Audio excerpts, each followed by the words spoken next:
Hi, this is Todd Ballinger, and I'm here today with John Thompson of Thompson Spiteri. How you doing, John? I'm great. Thank you, Todd. How are you? I'm fantastic. You had sent me a note the other day on a case you're working on I thought was interesting, and so what we're going to do today is I'm going to ask you first, just maybe give everybody your background. You held from the liability side of the balance sheet as a loan officer. How many years you've been in the business, and tell us a little bit about your background. Sure. Great. Thank you. As you point out, I'm on the liability side. I've been working in the mortgage advisory field now for a little bit over 20 years, located here in Southern California in the San Gabriel Valley area. And along with Carl Spiteri, my partner, we sort of cover Southern California and work closely with, a relatively small group of, good, realtor professionals and spending a lot of time working with financial advisors as well as our own clientele. Great. And this particular loan that we've got up on the screen, that came to you from one of your referral partners? Actually, no. This was, originally it came from, one of my real estate partners, and we did a purchase from them a couple of years ago, and then we're looking at refinancing at this point with obviously the great interest rates that are in the marketplace today. So this was an inbound call from a current client. Great. So an inbound call from and I know you do a great job of just sort of following up with your existing database to create opportunities. And when this particular opportunity came up, what was the primary sort of a challenge or opportunity that you had to what was the obstacle you had to overcome to make it clear for this client that they needed to move forward?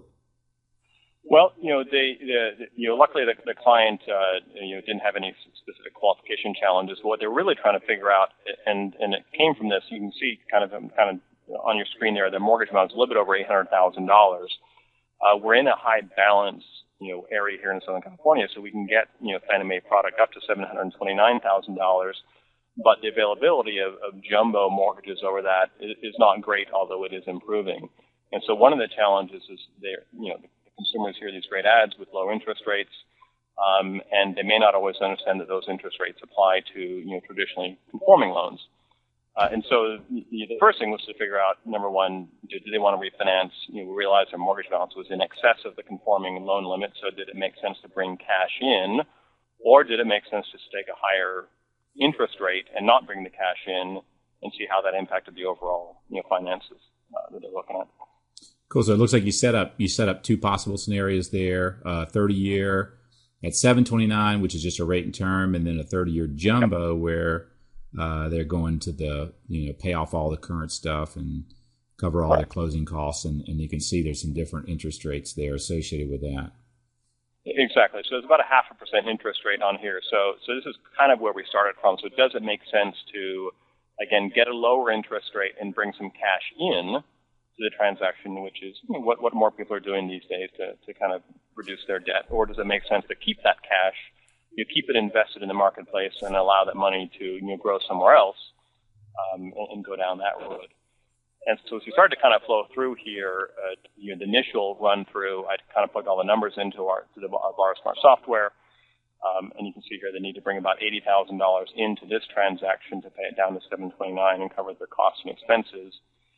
And then on a net basis, they were saving about a little bit over $1,400 a month on the payment. So that's great. And we always point out at that point, now you have a choice to what to do with that money. Do you blow the money? Do you prepay your mortgage? Or do you save the money? And each one of those has a different, long-term financial implication. And on the right-hand side, the choice of not bringing the cash in, going through that has, again, a little bit higher interest rate, but still saving them quite a bit of money. It's saving $1,000 a month in net cash flow. So either way, this refinance is going to make sense, but it's not always that simple, as we kind of know.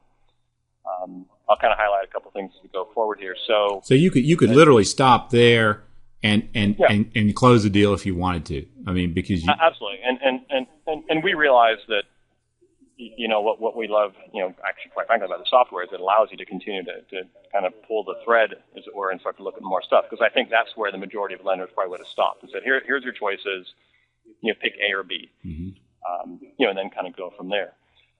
We're able to quantify it now through this kind of deal. Now, they didn't have a specific time frame. They plan on being in their home, quite a bit of time. In the end, you'll see I have 17 years on analysis, and I'll share with you in a moment why that is. But over a 17-year period, by bringing the cash in and applying the payment difference at $1,400 a month savings to the new mortgage, that actually save about almost $200,000 over the next 17 years. So pretty exciting there versus, over here where they'd be not bringing cash in, but still saving $1,000 a month and then applying that to the mortgage. They're still saving a little bit over $100,000. So again, another level there. And now the answer to the question at this level is, okay, great. It makes more sense to bring your cash in the transaction than it would be to not bring the cash in. But, that doesn't take into account what the value of the money could be earning out there sort of in the marketplace. And so we went to another level, and I typically use these days around a 4% rate of return on your cash. So as we bring our slide over and go to 4%, and assume what that would have done, now our savings have changed. Now we throw savings are $170,000 down here, even with putting the cash in. So if they could have earned that on the money somewhere else, then they could have not brought the money in, earned that cash, and gone on their merry way. Which then led me to realize there's actually a third thing they really need to be looking at. And this is somewhat prompted by them. They actually came back and said, well, it looks like based on your plan that we're going to pay off our house in I can't remember what number it was, but it was, well, I have it on the next page. Let me jump over there, Todd. Sorry. Cool. So when they saw this, they could kind of see the impact there of if they have an alternative, a 4% return. We actually saw in your example that that affects the prepaying and the savings, because it's actually considering that opportunity cost there and calculating the math. So they could see that difference, and then they had a question for you, it looks like, around how they would prepay. Well, that's right. So that prompted then the next question from them. They said, well, it looks like if we simply brought in the $80,000 and continued to make our current payment the same as today, we're going to pay off the mortgage in about 17 years, and again, saving around $200,000. So that's pretty exciting. But what would happen if we took our current mortgage and just applied more money to it? Right now, we kept the $80,000 invested, and then we added some other dollar amount to that. What would it take to pay off our mortgage in 17 years without refinancing? Mm-hmm. And, I thought that was a pretty, insightful question from a client, quite frankly. And so we did that. We said, okay, fine, let's plug that number in here, our same 17-year period. I had my 4% rate of return. We assumed they kept their $80,000 invested, and they added about, I chose $800 to have an arbitrary number to get to.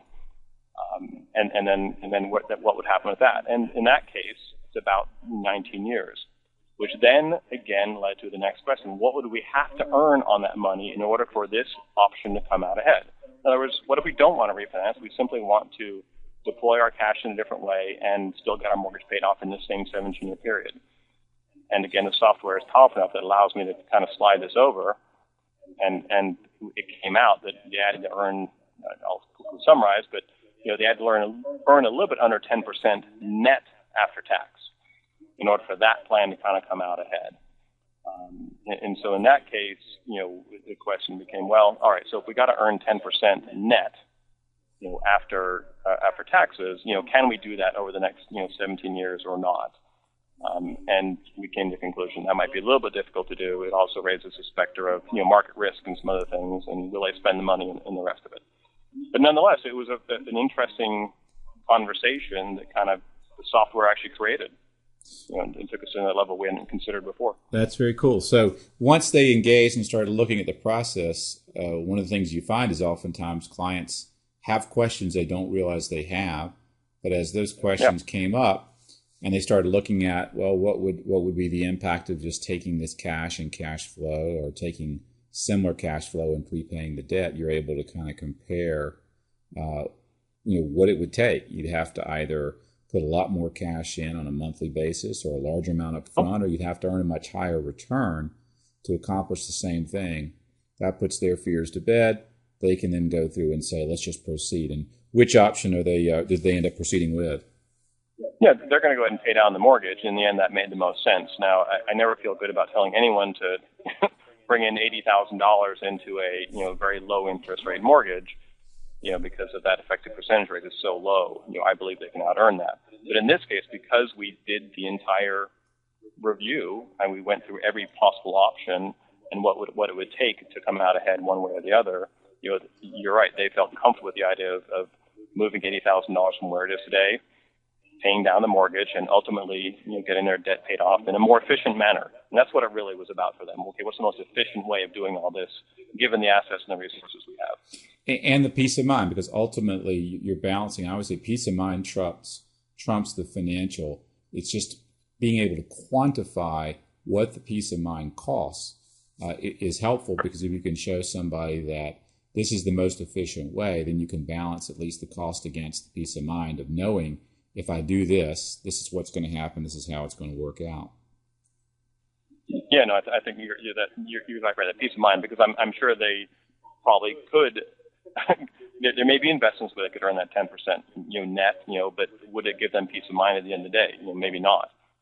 And so I think that's what it came down to. They're busy people. They're both doctors, and do we really want to deal with having to follow that for the next 10 or 15 years? Yeah, you'll see people these days gravitating towards at least the illusion of certainty, and when they're presented with options, the more variables or uncertainty that they have in the equation, the less likely they're going to be to gravitate that way. When things are going great, people will take risk. When things are uncertain and kind of crazy, people look for fixed rates or guaranteed, and prepaying that chunk of cash up front.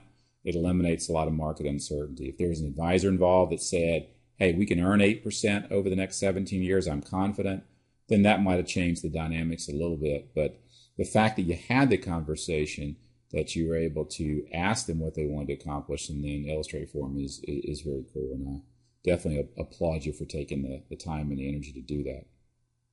Well, yeah, and I'll point out one of the things. I'd shared this case with some of my other associates, and they said, well, you went to the level where you could have actually lost the business. You gave them an option that would potentially not get you a mortgage.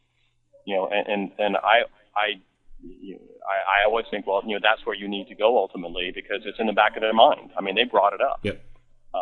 And so, it's the best practice. You got to go through those things. And I know that, they've made the right decision, and that's going to gain, additional referrals and certainly clients for life approach. So I think you have to go to that level. Yeah. And the law of reciprocity kicks in. I've had those clients that I ended up, because of the process, identifying for them that it really wasn't worth them doing it. It's amazing how hard they work to replace that business with friends and families and referrals and everything else. And if you go there and they still decide to do it, it still kicks in. They still will be more likely to tell friends and family members and say that this guy, he shows you the real scoop. He gives you the real deal here, and will help you figure out what's going to be best for you. Cool. Yep, absolutely. Well, thanks, John, for sharing some of your insight and experience today. We do appreciate it. I'm sure some of the folks listening will pick up a few new ideas as they go through this. And again, you probably had them at the second tab on the prior page, and you could have stopped there. And if someone's just getting familiar with the software, it's okay to stop there. And if you want to get deeper and go deeper, you can certainly do that and answer those questions as they come up. Absolutely. Well, thank you very much. Thanks, buddy. It's fun to share it in a fun case. All right, take care. Talk to you soon. All right, bye-bye.